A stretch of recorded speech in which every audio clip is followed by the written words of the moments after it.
누군가에게 무시를 당하거나 억울한 일을 당하였을 때 우리는 쉽사리 그것을 잊지 못합니다. 그래서 언젠가는 갚아주어야겠다고 하는 그 마음이 우리 마음속에 깊이 자리 잡고 있는 것을 보게 돼요. 크고 작으냐라고 하는 것이 문제가 되지 않아요.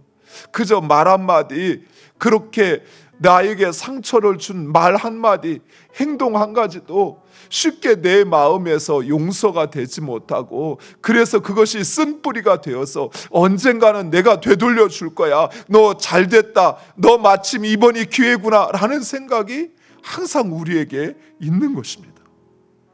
그러나 우리 하나님은 하나님의 자녀들이 직접 보복하거나 복수하는 것을 원치 않으십니다.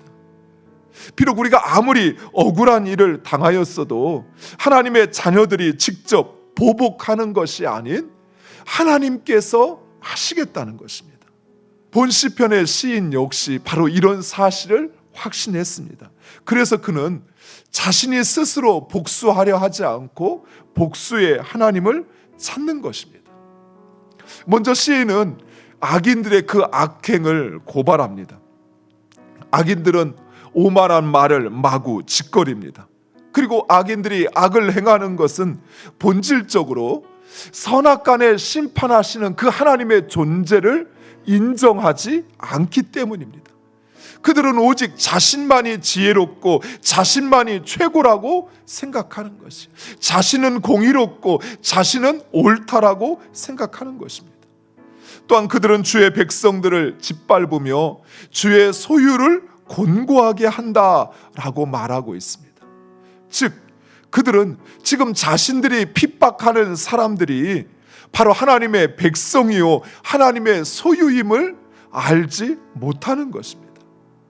그들은 자신들이 행하는 것이 곧 하나님을 탄압하는 것이요 하나님의 것을 빼앗는 것이라는 사실을 알지 못하는 것입니다.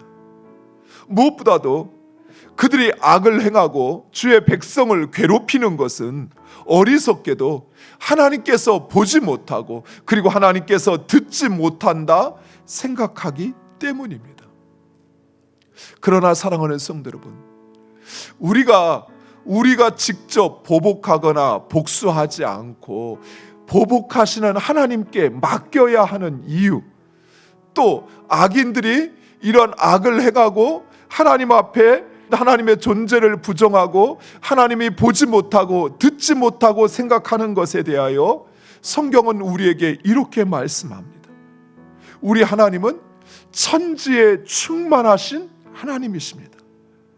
그래서 하나님께서는 그 모든 것을 보고 들으시고 심판하시는 겁니다. 더욱이 하나님은 우리의 중심을 아시는 것입니다. 따라서 하나님의 심판만이 가장 공의롭고 가장 공정합니다. 따라서 우리는 심판하시고 판단하시고 그리고 보복하시고 복수하는 것을 오직 하나님께 맡겨야 한다는 사실이에요.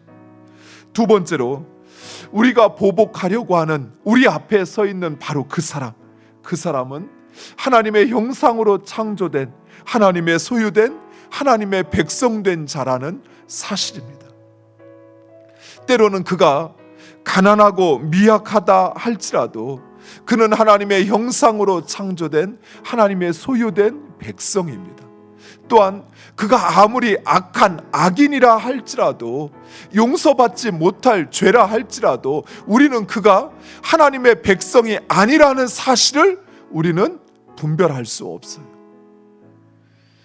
하나님은 그를 택하셔서 그를 통하여 일하실 수 있다는 사실입니다. 우리 하나님은 어떤 상황에서도 자기 백성을 버리지 않으십니다.